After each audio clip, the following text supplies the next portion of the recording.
स्नेनिल्स art of teaching या चॅनलवरती आपल्या सर्वांचं स्वागत आहे. विद्यार्थी मित्रांनो, पवित्र पोर्टलचं रजिस्ट्रेशन सुरू आहे. आपल्या सर्वांना माहिती आहे, शेवटची तारीख 7 तारीख आहे आणि यात आपल्या बहुतेक विद्यार्थ्यांचं रजिस्ट्रेशन झालेलं असेल. कोणत्याही चुका न करता रजिस्ट्रेशन आपण केलेलं असेल असं मी आशा व्यक्त करतो.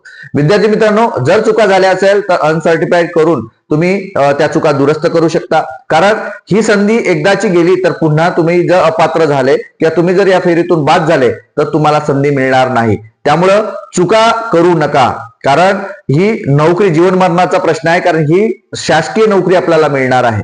आता मुद्दा आपण घेतो आहे की मी सकाळी जो मुद्दा घेतला होता तो मुद्दा होता की 1ली ते 5वीच्या सर्वाधिक जागा असणार आहेत आणि त्यात जे डीएड झालेले विद्यार्थी आहेत त्यांची वर्णी या ठिकाणी लागणार आहे. त्यांच्यासाठी हा सुवर्ण काळ असणार आहे 2026चा शिक्षक होण्याकरिता.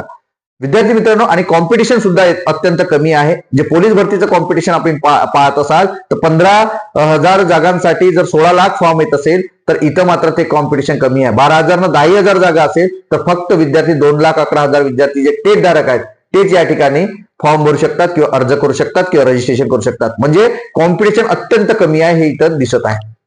आता मुद्दा आलेला आहे की 6वी ते 8वी करिता जागा ज्या आहेत कमी असणार आहेत का, किंवा 9वी ते 12वी साठी जे जागा कमी असणार आहेत का.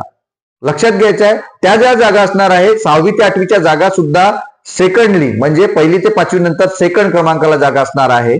कारण त्याचा सांगतो आहे मी तुम्हाला. आणि 9वी ते 12वीच्या सुद्धा जागा चांगल्याच असणार आहे, पण याच्यापेक्षा जास्त नाही. झेडपी पेक्षा किंवा इतर गोष्टीपेक्षा जास्त नाही. आता 9वी ते 8वी ते 6वी ते 8वीच्या ज्या जागा आहेत त्या जागा असणार आहेत ज्या स्थानिक स्वराज्याच्या ज्या शाळा आहेत. कोणत्या? मग जिल्हा परिषद 6वी ते 8वीच्या शाळा आहेत, नंतर नगरपालिकेच्या 6वी ते 8वीच्या शाळा आहेत, नंतर महानगरपालिकेच्या 6वी ते 8वीच्या शाळा आहेत.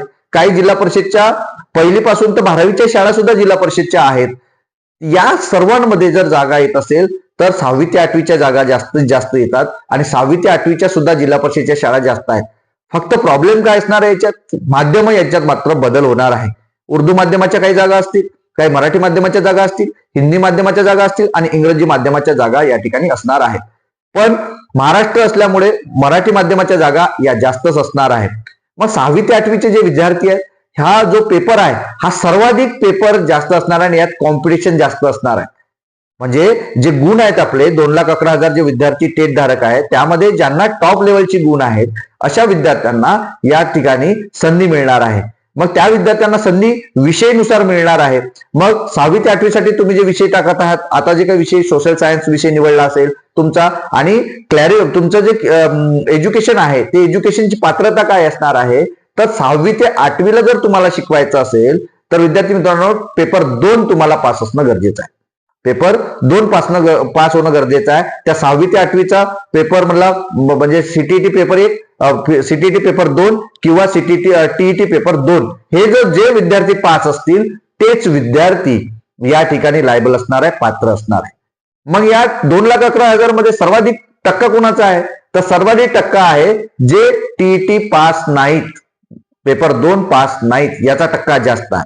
मग जे टीईटी पास आहेत अशाच विद्यार्थ्यांना या ठिकाणी संधी मिळणार आहे आणि त्यांना कमी जरी मार्क्स असेल तर त्या विद्यार्थ्यांना या ठिकाणी वर्णी लागणार आहे आणि त्यांच्यासाठीचा सुवर्ण काळ आहे.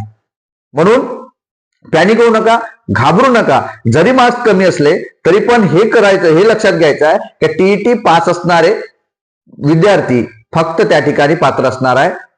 ज्यांना किती 155 156 जरी कोर्स असला म्हणजे स्कोर असला तरी विद्यार्थी मित्रांनो ते इथं लायबल असणार नाही. का? तर 6वी ते 8वीला शिकवायला त्यांना पेपर 2 पास असणं गरजेचं आहे. त्यामुळं तुम्हाला या ठिकाणी संधी मिळणार आहे. आता राहिला मुद्दा 9वी ते 12वीचा. मग 9वी ते 12वी कोण पात्र आहे, तर ज्यांचं बीएडच्या नुसार मेथड असेल, ज्यांचं पीजीला त्यांचं सब्जेक्ट असतील, म्हणजे एखादा विद्यार्थी एमएससी असेल, एमएससी मध्ये तो फिजिक्स केमिस्ट्री मॅथ असेल, तर आपल्या सर्वांना माहिती आहे की सर्वाधिक शाळा 9वी ते 12वीच्या सध्या आता सेमी इंग्रजीची शाळा आहे आणि सर्वाधिक संधी कोणाला मिळणार आहे, तर विद्यार्थी मित्रांनो विज्ञान आणि गणिताच्या शिक्षकाला संधी मिळणार आहे.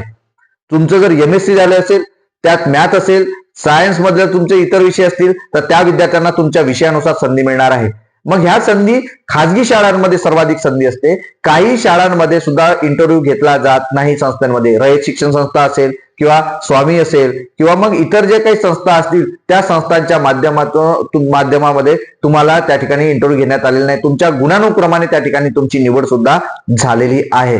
त्यामुळं हे खाजगी संस्था ज्या 100% अनुदानित असतात त्या संस्थेमध्ये तुम्हाला संधी मिळणार आहे. तुम्ही जर विषयानुसार जर तुम्ही चांगला स्कोर असेल तुमचा किंवा MSc तुमचं शिक्षण जर चांगलं असेल तर नक्कीच तुम्हाला या ठिकाणी सुद्धा 9वी-12वी साठी संधी मिळत आहे. मग तुम्हाला लक्षात घ्यायचं आहे की चांगला स्कोर असेल तर 9वी-12वी साठी तुम्हाला अप्लाय करणं गरजेचं आहे. ते सुद्धा तुम्हाला त्या ठिकाणचे प्रिफरन्स दाखवण्यात येणार आहे. नंतर मग 8वी ते 10वीचा विचार करा. पहिल्यांदा 12वी 11वी 12वीचा विचार करा, त्याच्यानंतर 9वी 10वी आणि 11वीचा विचार करायचा. म्हणजे 8वी 9वी 10वीचा तुम्हाला सर्वांना विचार करायचा आहे. याच संधी आपल्याला उपलब्ध आहे. म्हणजे सर्वाधिक संधी कोणाला आहे तर 5वी 6वी साठी जे माध्यम 4 माध्यम सांगितले त्या 4 माध्यमातल्या विद्यार्थ्यांसाठी, बरोबर. पण TET पेपर पास नसल्यामुळे कॉम्पिटिशन कमी आहे, बरोबर आहे. आणि यामध्ये सर्वाधिक टक्का कोणाचा आहे तर TET पास असणाऱ्यांचा टक्का आहे. म्हणजे ते कोणासाठी लायबल होणार आहे तर ते पुढे 9वी ते 12वी साठी लायबल असणार आहे. पण यामध्ये जर ज्या विद्यार्थ्यांचं सायन्स आणि मॅथ असेल त्यांना जास्तीत जास्त संधी असणार आहे, थोडा जरी स्कोर चांगला असला तरी. त्यामुळं सायन्स आणि मॅथच्या विद्यार्थ्यांना सुद्धा अत्यंत महत्वाची संधी असणार आहे. पण सोशल सायन्स वाले विद्यार्थी जास्त असतात त्यामुळे कॉम्पिटिशन सुद्धा त्यांच्यात जास्त आहे, हे सुद्धा समजून घेणं अत्यंत महत्वाचं आहे. आणि कॉमर्समध्ये जे विद्यार्थी आहेत, जे कॉमर्सचे विद्यार्थी आहेत, कॉमर्स मेथडचे विद्यार्थी आहेत, त्यांना सुद्धा चांगली संधी आहे, चांगले जर गुण असेल तर. कारण 11वी-12वी साठी तुमची कॉमर्स फील्डला तुमची निवड होऊ शकते. मग इकॉनॉमिक्स असेल, मग अकाउंट असेल किंवा इतर SP वगैरे विषय जे असेल त्यासाठी तुमची निवड होणार आहे, हे सुद्धा समजून घेणं गरजेचं आहे. ही माहिती आपल्याला कशी वाटली हे नक्की कमेंट बॉक्स मध्ये कळवा. आणि अशाच अपडेट करता माझ्या या चॅनलला मात्र सबस्क्राईब करा. डिस्क्रिप्शन बॉक्स मध्ये दिलेली जी लिंक आहे व्हॉट्सअप ग्रुपची, जो चॅनल आहे चॅनलला सुद्धा जॉईन व्हा, टेलिग्रामला जॉईन व्हा आणि टेलिग्रामची दुसरी जी लिंक आहे त्यावर सुद्धा जॉईन व्हा. विद्यार्थी मित्रांनो, काही जर प्रश्न असले तर नक्की मला पर्सनल मेसेज करू शकता आणि ग्रुपला सुद्धा तुम्ही मला विचारू शकता. धन्यवाद.